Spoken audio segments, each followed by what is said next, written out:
Good afternoon, ladies and gentlemen. So I would like to greet Professor Philip Kotler, father of modern marketing, Pak Hermawan, founder of the IMF, and Pak Yunardi, chairman of IMF, and Pak Rohan, and also colleagues and representative from the Asian countries. So today, with a very brief 5 minutes, I hope that I can share about that what's happening, what the impact of the COVID-19 to Indonesia, and then what we are doing, what we have been doing as an IMA in Indonesia. My first slide, you know that the Indonesia with the 271 million of population, so we are severely impacted by the COVID-19.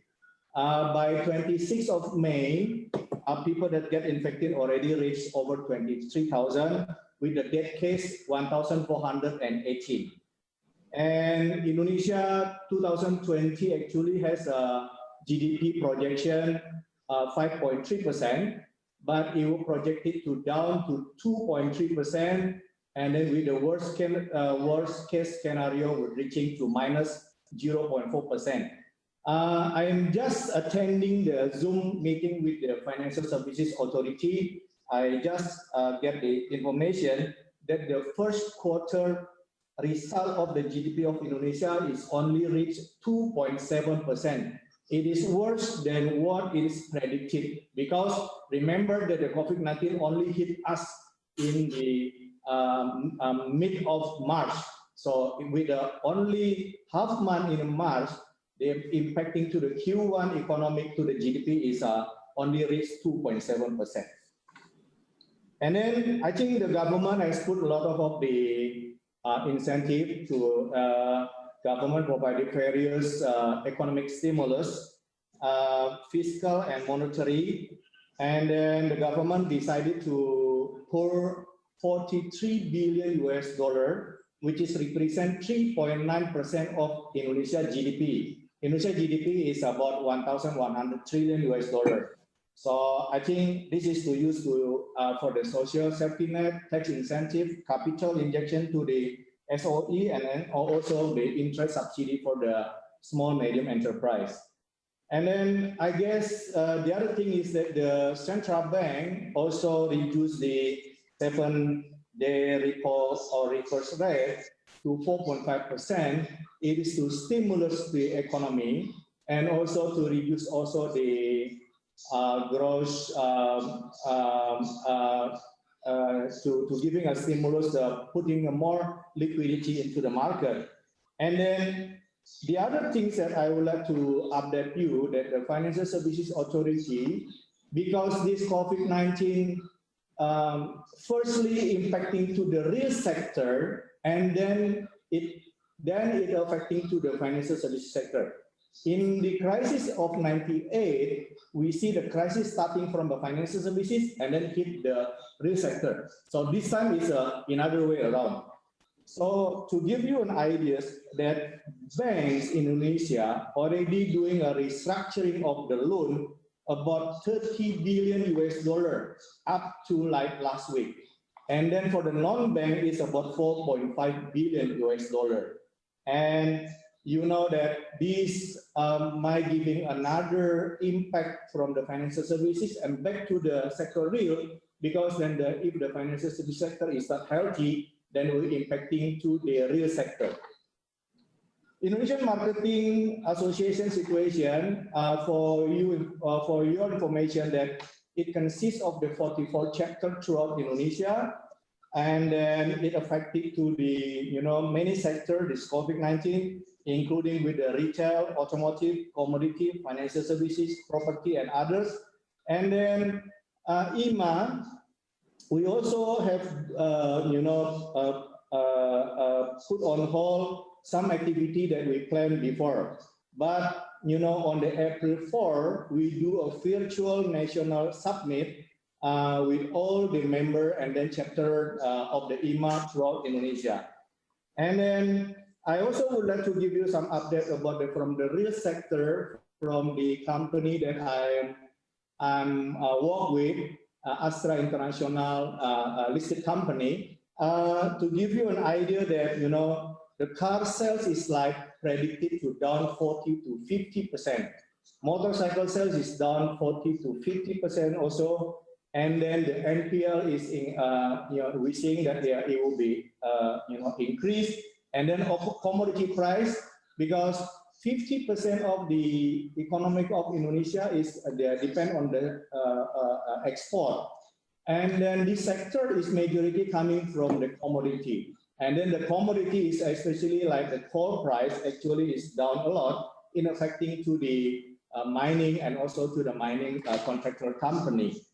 And also, I guess the next slide, I would like to give you an update that this COVID-19 that impact to the real sector, to the financial services sector, then is also impacting to that the company have to somehow doing some layoff. Up to now, we got the information that is already more than 3 million workers already been laid off throughout Indonesia. So from the IMA National Summit, we are actually giving some recommendation to all the members of the IMA and also to the government, either it's in a head office or in the local government, in where the every chapters are. So the key takeaway or the recommendation that we give is that we need to accelerating the future trend through the technology by adjusting infrastructure, equipment, and improve our business process. And then number 2 and number 3 actually is that it is like the situation that we are facing, that we are in the surviving mood. So everybody now in the surviving mode. So everybody is now have to watch out of their cash flow and also have to conduct about the stress test. If the worst case scenario happening, what will happen to the company or the organization that we belong to? And then I think as a very big country with 270 million, and then where many people also in the difficult situation, we also doing a lot of the CSR. The CSR where we told our member that I think we would like to starting from within. We started with caring to our people, to our customer, and then our society where we belong to. And then number 5 is that I think we also need to relook about our business model. The business model, we believe that will change. We're looking into the current opportunity by creating a product or services or a new offering. And then, of course, as an IMA, as an organization, I think we mutually support to all members. And also, the last thing is that we prepare for the post-COVID. We prepare for the new normal. So what should we do as a marketer in Indonesia? I think that's all that I can share, Professor. So thank you. So thank you very much, Pak Abong. What I will do is that I will just ask you one question and we will move to the next speaker, because what you have shown is a very interesting key takeaway, in which you say that you mentioned about changing the business model by looking into current opportunity by creating a new offering. Can you give us an example about that? Yes, I think, with this